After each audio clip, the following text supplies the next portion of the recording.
ウルトラヒーロー。それはこれまで様々な困難に立ち向かい平和を守ってきた光の使者である。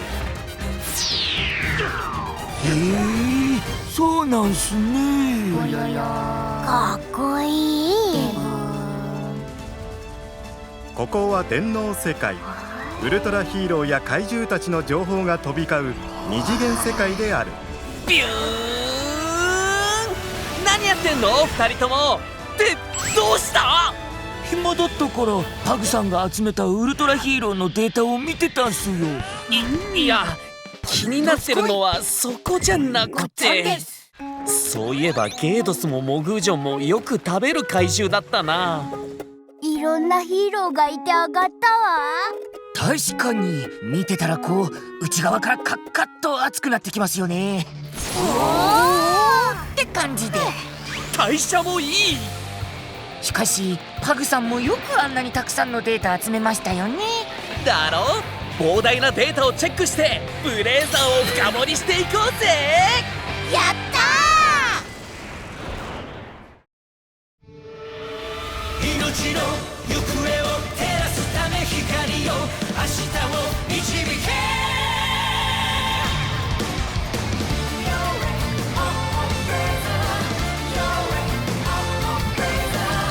僕らが紡ぐ果てない旅を今日も行動を震わせ確かめてる。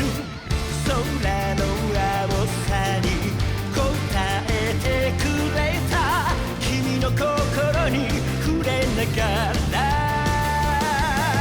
一人じゃないから胸に抱いた希望を掲げ共に走り出してゆける。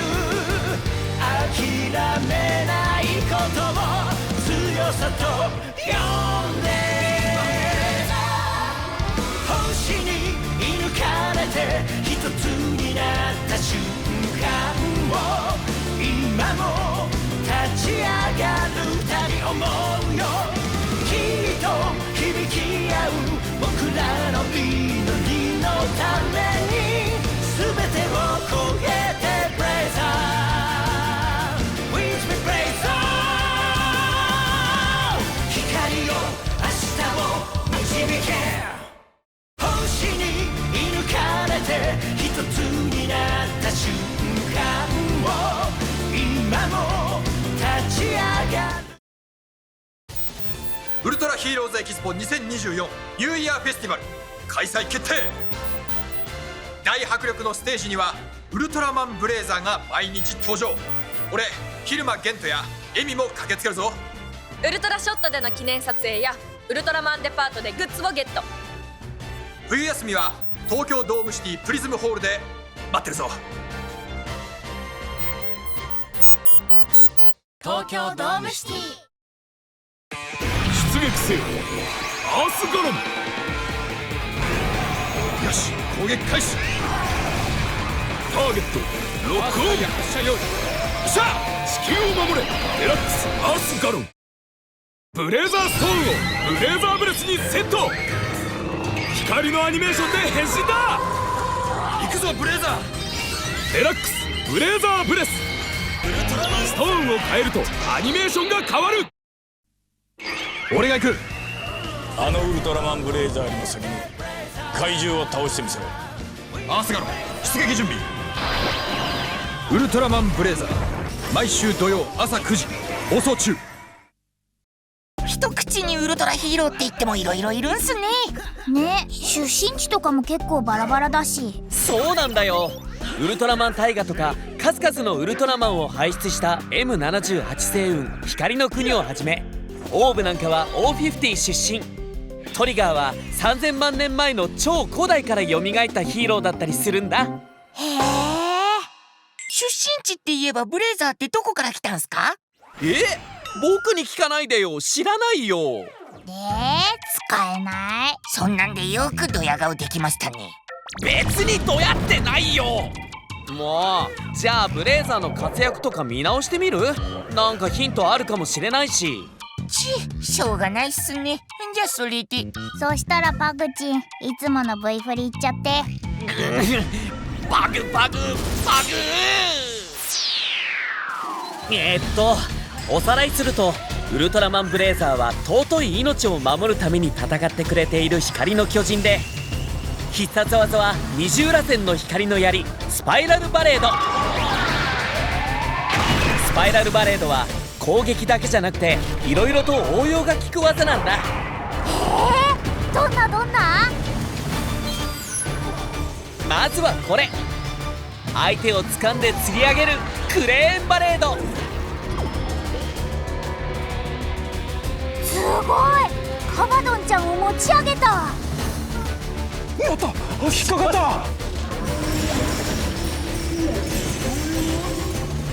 これ遊んでるわけじゃないっすよね。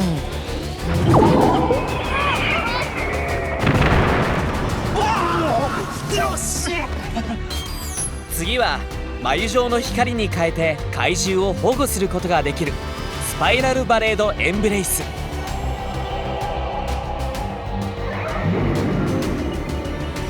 気持ちよさそう。僕なんて串刺しにされたのに扱いが全然違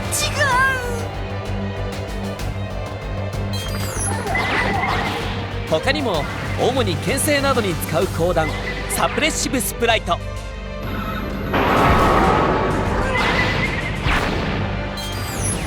迫り来るミサイルをかき消した雄たけびハウリングブレイクといった多彩な技を持つ。ふむふむ。あまり出身地のヒントにはならないわね。そもそもブレイザーは蛭間玄斗隊長が変身するわけですけど。そうね。どういった経緯で玄斗隊長が変身することになったんですか？ああ、それはな、宇宙装備研究所第66実験施設っていうところである日謎の事故が起こった。事故っすか。そこで要人の警護任務についていたのがゲント隊長だったんだ。そこで何が起こったの？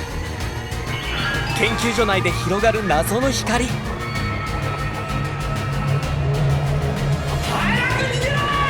ゲント隊長はそこに人影を見つけて手を伸ばした。そしてその光の中で同じく手を伸ばしていたのが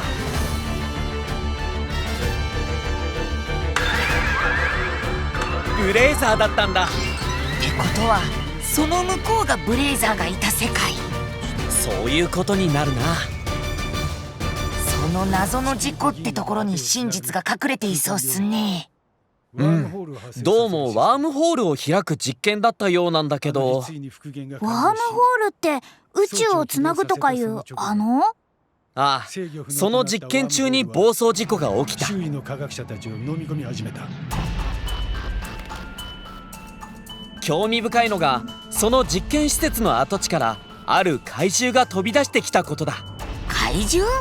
ブレイザーさんが閉じ込められてます。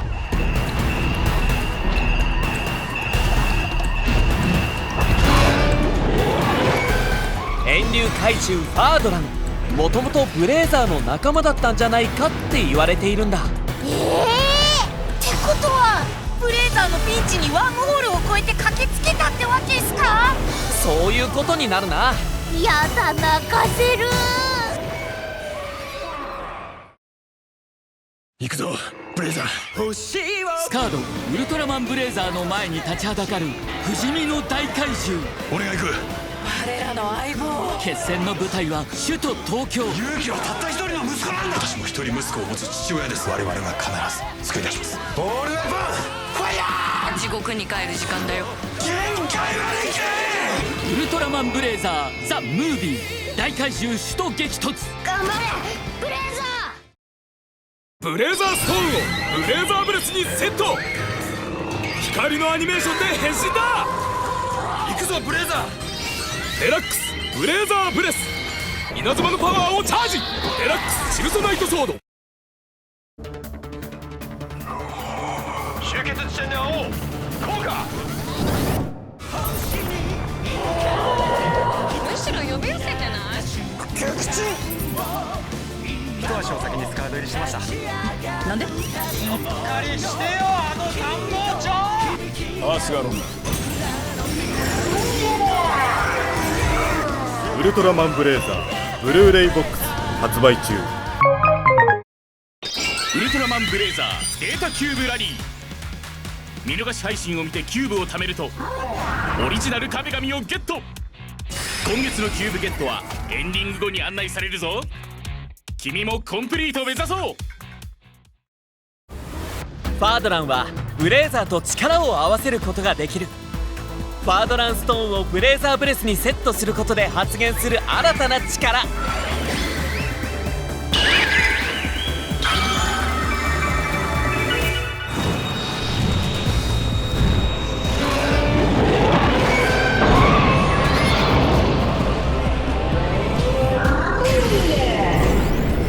それが炎の鎧ファードランアーマーだ。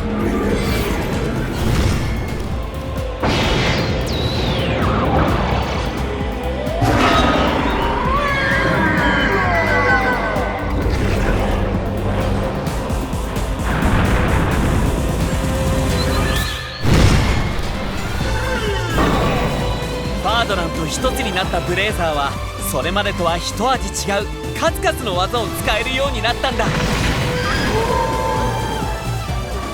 しかもチルソナイトソードを雷と炎の力を合わせ持つ双剣チルソファードランサーに強化しちゃうんだ。やだ、かっこいい。チルソファードランサーはさまざまな必殺技を使えるんだ。レバーを2回引くことで発動する炎の突きチルソファードエンデューウェイウェイ。威力半端ねえ。ただの月ってレベルじゃないっすよこれ。レバーを3から4回引くことで繰り出されるチルソファードエンデューシャは炎と雷の力を持った光の矢を打ち出す。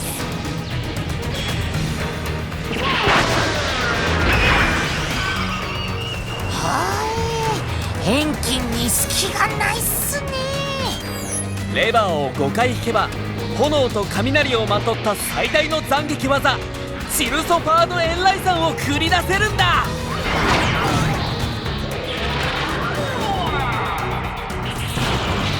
切られた後に炎と落雷が襲ってくるんだ。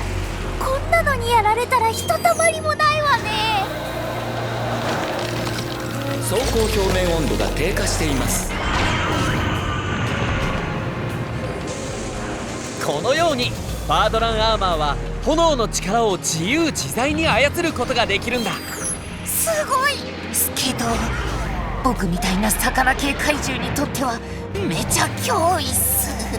魚だけじゃなくて怪獣全般にとって脅威よ。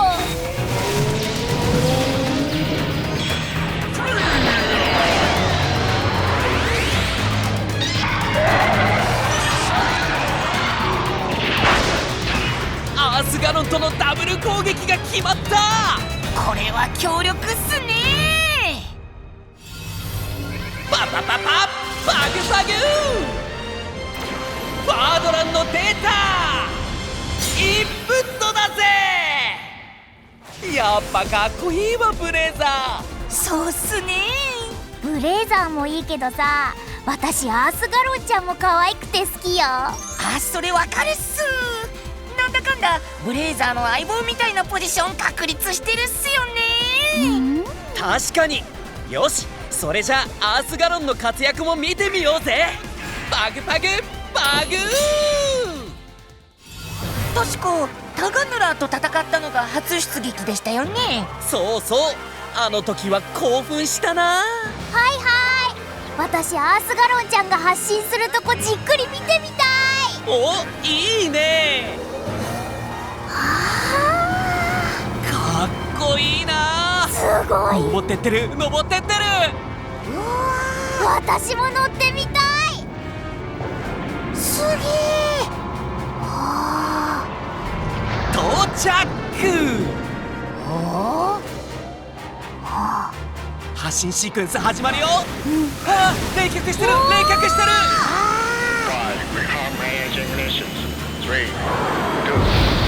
テイクオフ。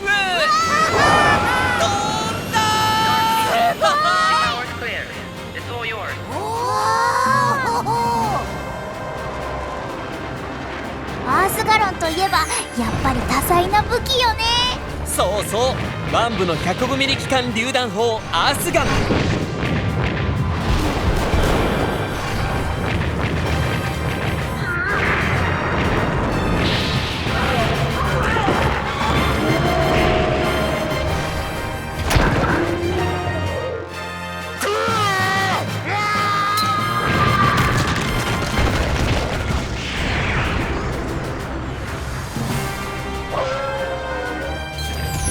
リブに配置されたバーチカルローンチングシステムテイル VLS。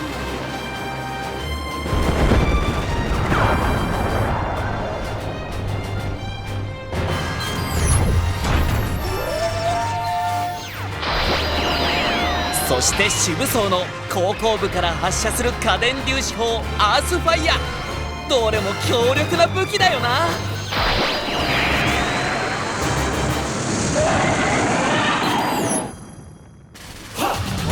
しかもアースガロンはその後も強化されていった。まずは特殊戦闘支援ユニットモッド2だ。でっかい大砲背負ってこれもかっこいいっすね。かっこいいだけじゃないぞ。600ミリ電磁榴弾砲、そして多目的レーザー兵器システムを搭載し遠距離攻撃に隙がなくなったんだ。多目的レーザーは収束モードと拡散モードを切り替えることだってできるんだぜ。へえ、器用なのね。全兵装攻撃開始。ウィルコオールウェポンファイヤー。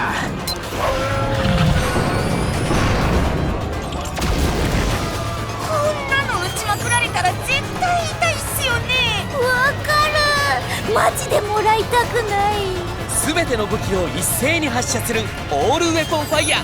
その威力は絶大だぜ。つくづく僕ん時に配備されてなくてよかったっす。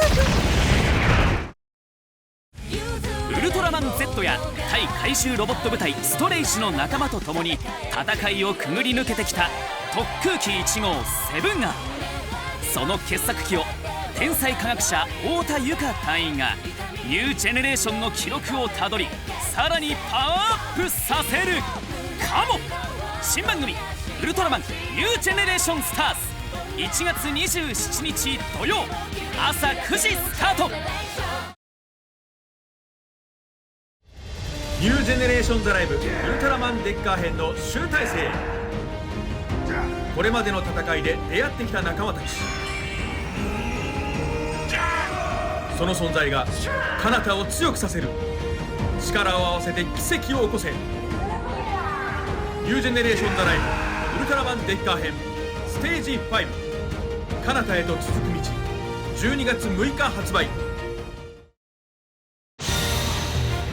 ウルトラマンレグロスブルーレイ&DVD 発売中。忘れない、この過去だけは絶対に。シリーズも見逃すな。ヒーローや怪獣たちにもっと会える。ウルトラマンシリーズや円谷特撮作品に加えオリジナル新作がウルトラ見放題。さらに会員限定アイテムやオンラインイベントなど幅広く楽しめる特典やエンターテインメントをお届けします。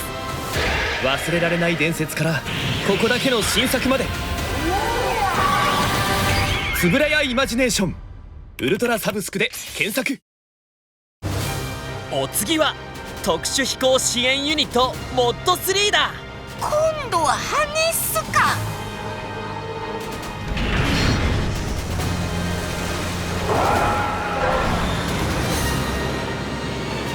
重力制御による新たな推進システムウラヌスドライブを搭載していて、なんとマッハ9で飛行することが可能なんだ。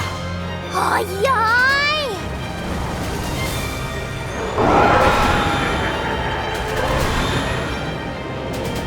怪獣界の中じゃデルタンダルの速さは有名っすけど、それに追いついちゃうんだから半端ないっすね。ほんとね。どんどん強くなってくのね、アースガロンちゃん。ああ、だがアースガロンの強化はこれにとどまらないかもな。どういうこと？アースファイヤー発射。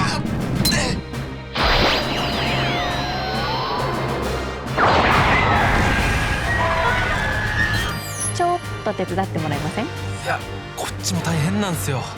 アースガロンの宇宙運用への回収が大詰めで。噂じゃ宇宙用に回収されるって話だ。どんだけ強化されるんすか。聞こえてます？ゲント隊長、落ち着いてください、エミさん。嘘、今なんかいつもお世話になってます。しかも最近じゃ AI 対話システムも搭載されて意思の疎通も可能になったんだ。よかったらアー君って呼んでください。スカード内ではアー君なんて呼ばれて親しまれているんだぞ。かわいい。すごいよアーク。行くよアーク。ウィルコアーク、私もお話ししてみたい。いや多分嫌われてるっすよ。前にボコボコにしたでしょアー君のこと。テラショック。ステイやでステイ。なんだか変な気分です。パパパパバグバグアースガロンのデータインプットだぜ。なるほど、こうやって見返すとアースガロンのこともいろいろ分かってくるわね。あれっていうか、なんでブレイザーとかアースガロンの活躍を見返してたんでしたっけ？あ、そうだった。確かそう、ブレイザーがどこから来たのかって話題から。それで結局ブレイザーはどこから来たんすか？いやそれは分かんないけど。ズコー。何それ。じゃあ今の時間何だったのよ。そこで僕を責める？ヒントがあるかもって言っただけだし。っていうかアースガロン全然関係ないじゃないすか。アースガロンの話題振ったのは君たちだろ。責任転嫁っす。こっちに飛び火させないでほしいっす。そうだそうだ。大体なバグ。何よ、どうしたのよバグさん。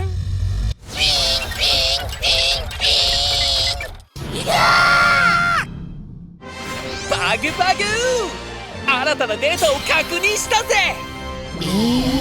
怖何よこいつ。データにない新しい怪獣だ。しかもとびきりヤバそう。そうだった。暇だとか言ってる場合じゃないっすよ。ブレイザーの戦いもいよいよ佳境に入ってきてるんだった。第66実験施設で研究されていた V99 とは何ですか？君はどう思う？それを調べ回ってたんじゃないの？バザンガ、ゲバルガ、それらを地球に送り込んできた敵対勢力、違いますか？以前言ってるな。バザンガとゲバルガって。そう、バザンガは最初にやってきた宇宙怪獣。防衛隊はファーストウェーブって呼んでるようだ。ファーストウェーブ。アースファイヤー発射。そしてゲバルガはセカンドウェーブと呼ばれている。この2体の怪獣は同じ軌道を通って地球に来たとされているんだ。ゲバルガってあの後も暴れてたっすよね。そう、セカンドウェーブは終わっていなかった。地下深くで繁殖していたんだ。ゲバルガの特徴はネットワーク汚染だったけど、その幼体の汚染獣イルーゴは特殊なガスを放出して大気を汚染したんだ。確かにただの怪獣って感じじゃないわよね。そうっすね。なんか侵略に特化してる感じすらするっす。風に乗って周辺地域に拡散しています。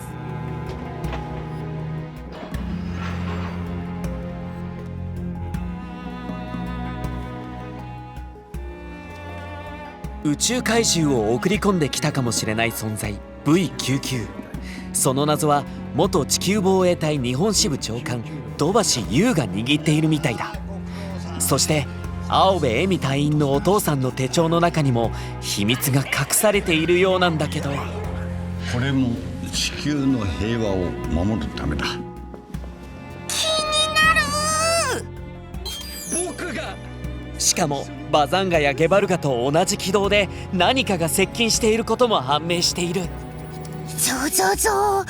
もしかして宇宙怪獣？じゃあそれらと同一軌道で向かってきているというこの物体はサードウェーブ。さらにそれに呼応するかのように品質する地球の怪獣たち。もう一体が増速して上昇開始。逃がすな。タンダラに続いてタガヌラまで。怪獣の私が言うのもなんなんだけど、これ大丈夫なの？ほらスカードの人たちも大変じゃない？そんなもんじゃない。それが大丈夫じゃなさそうなんだ。何？ケンド隊長、体の調子でも悪いの？命に関わるよ。心配っすね。もう少し、あと少しだけやらせてくれブレイザー。しかもとんでもないことが判明した。なんすか？タガヌラーのことなんだ。タガヌラーちゃん？それってティーテリウムを食べて宇宙にビームを打っちゃったあの？そう。何がタガヌラーをここまでさせるんだ。なんとそのビームはセカンドウェーブ、つまりゲバルガを迎撃しようとしていたらしいんだ。あの時出たタガヌラが撃ったビームだったんですよ。ってことは今回も。ああ、けどタガヌラを倒しちゃダメです。彼らはサードウェーブを地球に接近してくる強力な宇宙怪獣を撃退しようとしているかもしれません。わかるかな？とにかくタガヌラに撃たせてあげて。あ、撃てた！よかっ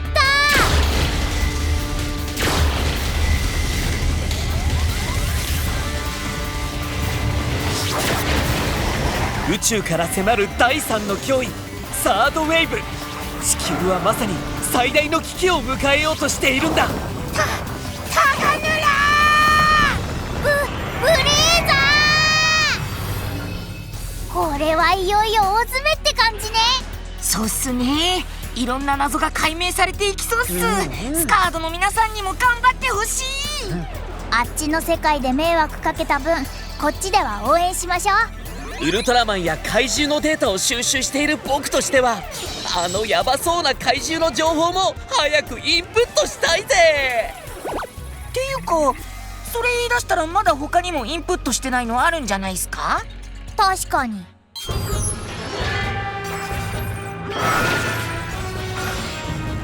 ザンギルとかズグガンとか。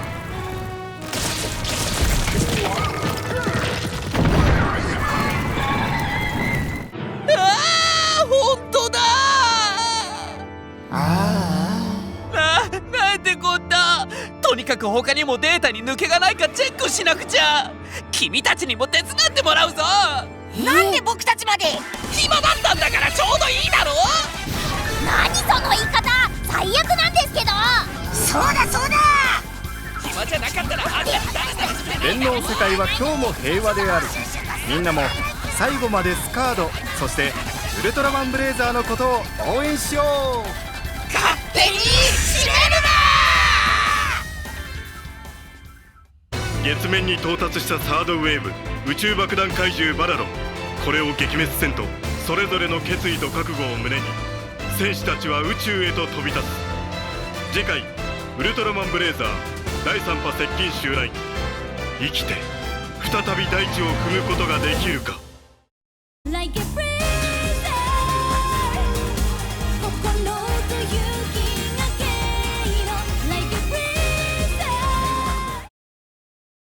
終わりなき怪獣災害に見舞われる人類。地球内外から攻めてくる怪獣と戦う特殊部隊スカードと巨大メカアースガロン、そして光の中から現れしウルトラマンブレイザー、我らの相棒。しかしついに登場する最強最悪の敵ゴンギルが。